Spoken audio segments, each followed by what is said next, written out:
All right, look, agencies love overcomplicating email marketing so that frankly, they can overcharge you.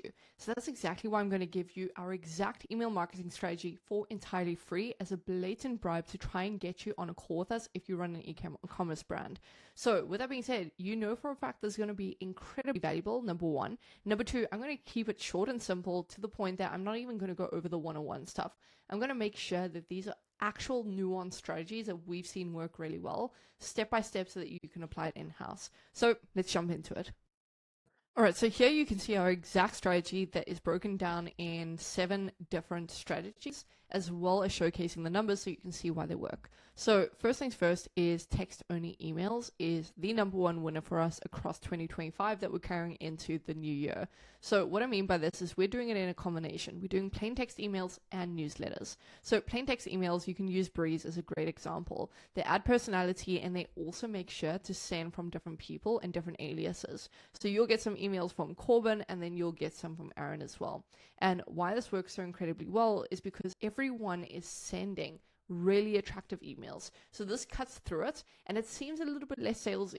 Obviously, the ones that I'm showing as an example are mostly just sales based, but you can see here of how it is tying in just this personability, how we're giving and sending out emails that say, hey, it's Aaron here. Just wanted to reach out and let you know that this new year I'm focusing on a new routine. And this routine is something simple. I'm just doing X, Y, Z.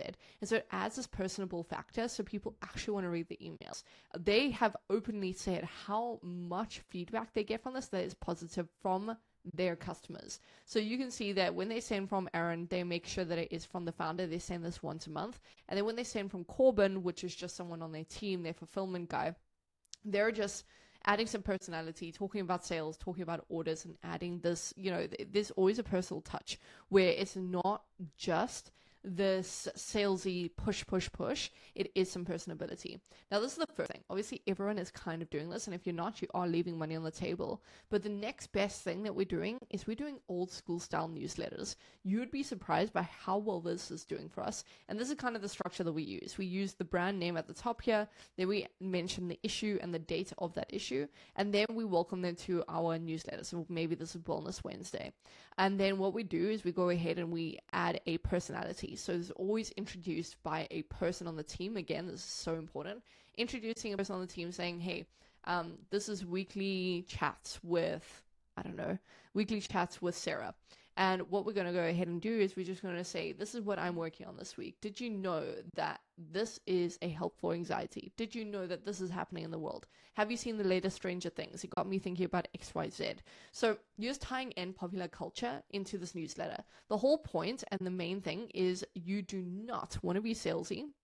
You don't want to showcase any products or anything until the very end. So it's only at the end of this email that you're going to show some kind of hyperlinks or you're going to talk about your product specifically. This newsletter is not intended to sell, but ironically, because it is not intended to sell, it is the best performer.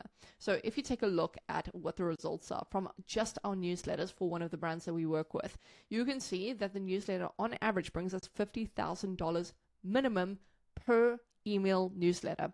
So that is not per month, it is just per newsletter that we send out. And the reason is because it gets so much engagement, and as a byproduct of the value they get from the newsletter and then feeling like they're not being sold to, they are ending up converting.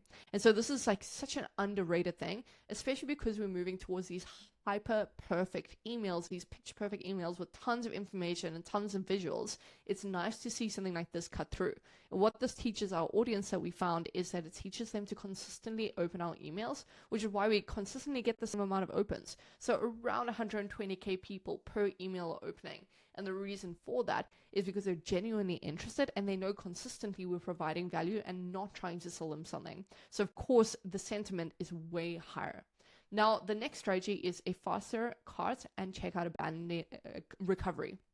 So whenever I audit backends, and trust me, I've audited hundreds and hundreds and hundreds of e-commerce backends, the main thing that I always see is that their abandonment delay is way too long. Usually I see this at 2 hours, which is, by the way, a huge issue. So doing a 2-hour delay is going to cost you a lot of money. We want to make sure that the intention is higher. So for cart and checkout, keep in mind that these people are so close to making a purchase, but something put them off. And so what we want to do is we want to figure out those reasons, which you can pause the video and see here. But most importantly, we want to strike them when the iron's hot, and we want to make sure the delay is way shorter. So we do a 30 to 40 minute delay maximum. You can see our setup over here. And then you can obviously pause the video and see how we design it.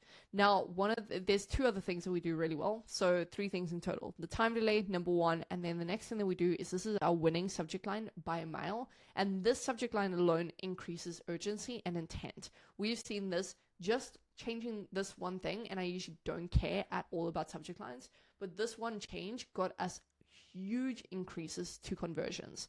Then the next thing that we do that not many people test or try is we do a plain text email as our first or our second email. We split test this, and actually the first email being a single, plain text email does incredibly well. Again, this is just coming from the founder. So you can say, hey, it's Chris from XYZ brand. I just wanted to reach out to you because I did notice that you had a look. Look, there's no pressure.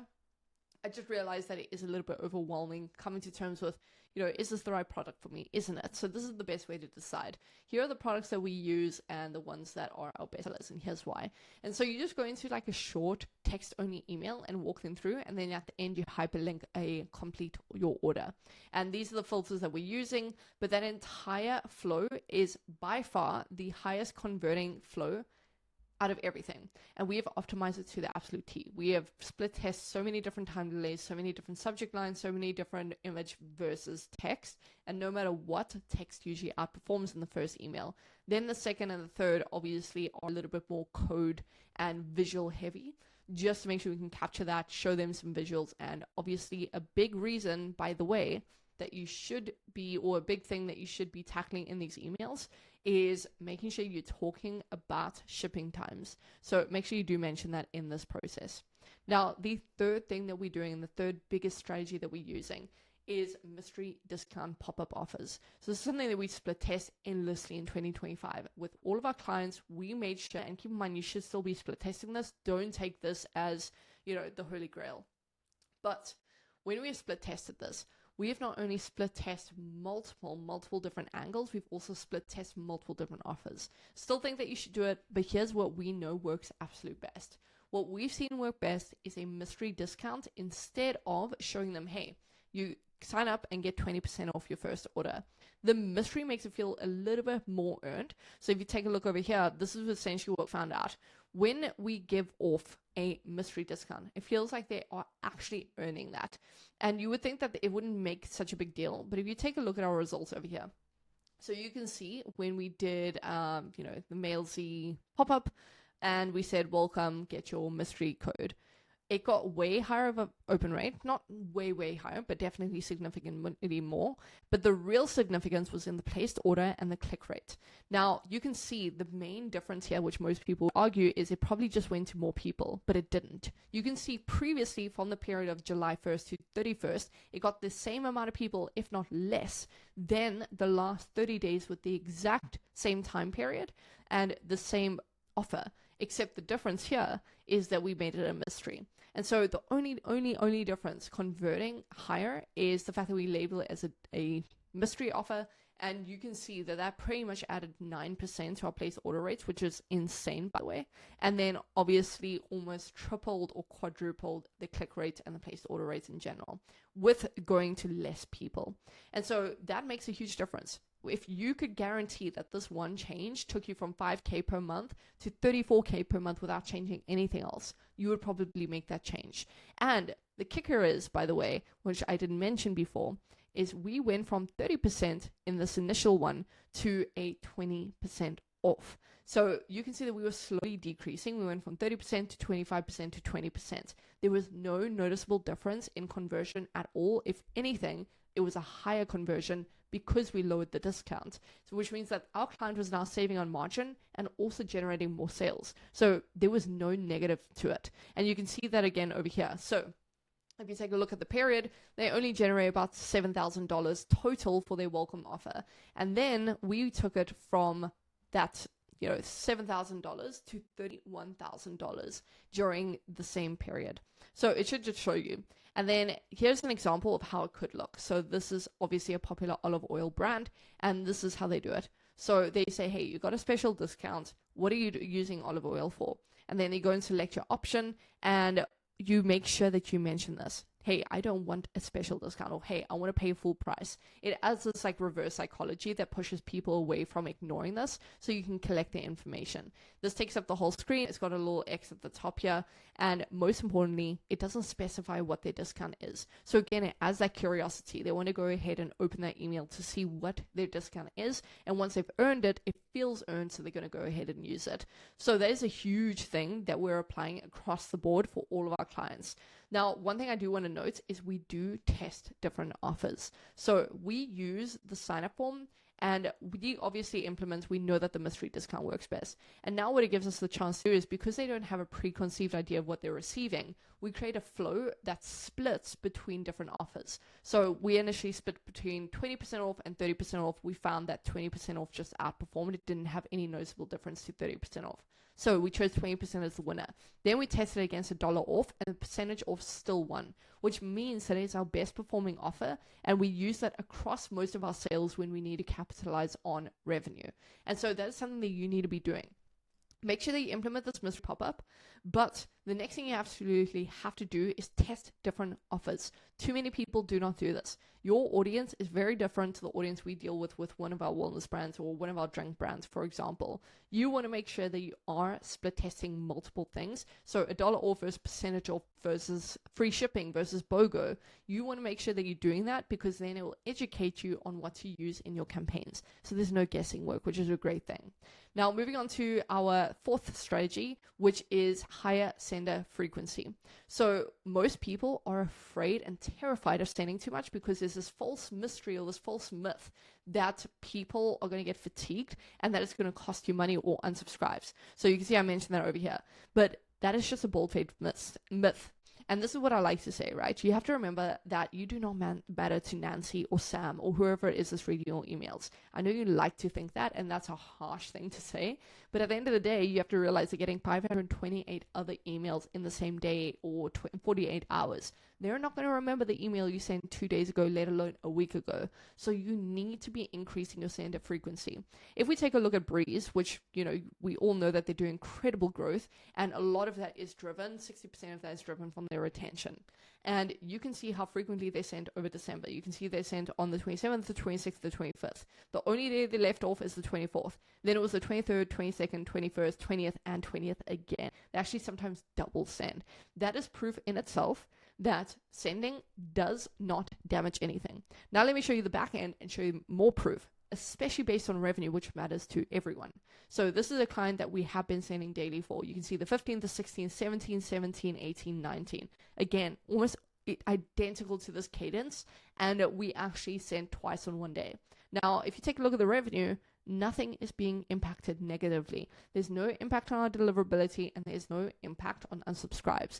The real impact is actually an increase in revenue, and we would have lost probably around an easy 40, 50K if we didn't send daily. And so that is a big thing that we focus on for all of our clients, is we're not worrying about frequency, because if our emails are good enough, people are going to open them, they're going to pay attention, and we have good enough angles. And that is why it ties back to our text-only emails, right? So we want to make sure that we're sending text-only emails, because this is going to make it less redundant. This is going to make people want to pay attention. So if we sent today and then they knew that Wellness Wednesday was coming tomorrow, you would probably read the email as well. And then the day after, if it was an email from the founder, again, you're going to pay attention.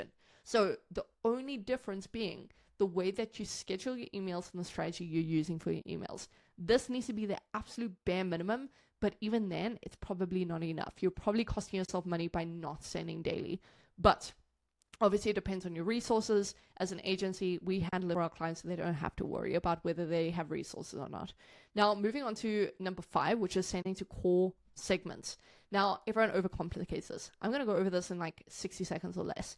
We send to 4 core segments, and that is it. We send to our win-back segments, our engaged non-buyers, our repeat buyers, and our 120-day engaged. These are the only segments you need to focus on, and it's self-explanatory. Obviously, people that are engaged, we want to make sure we're sending them most frequently because they're going to keep our sending domain healthy. And they're also going to, the ones who are paying attention to what we send. The next one is our repeat buyers.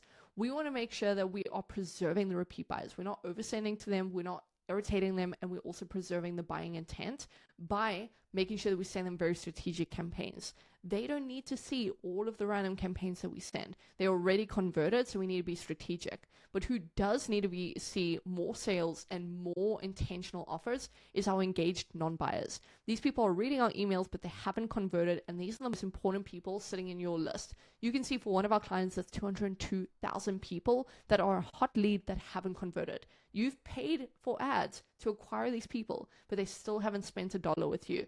This is low-hanging fruit that we want to capitalize on so we're more profitable. And then lastly is win-backs. Now, if you take a look at what you shouldn't do, this is a terrible example of what a sending segmentation looks like.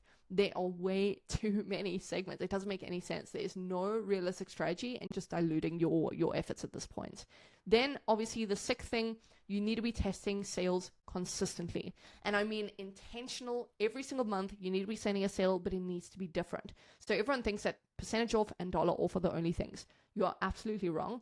Our best performing campaign, or one of the best performing campaigns that we've ever done, was if they spent $100, they get a limited edition product. Now that limited edition product, however, was limited to 500, and we sold out so quickly. It was insane, and to this day it is one of our record sales. So that was very different. It's not like we were actually offering any percentage off. We were just throwing in a special edition tin that we had mass produced at some point we needed to get rid of. So that's a great angle. Then obviously aside from that, you want to do in January specifically subscribe and save offer. That is still an offer. You don't want to shy away from things like that. If you know that someone subscribes and saves to your product, they save 15% every single month. Why wouldn't you want to push that? So subscribe and save is really important. Spend X, get X to increase AOV is super important. You want to do some store credit offers as well. So the store credit is a great one. Just percentage off is a great one. Subscribe and save, dollar offs. You can think about so many.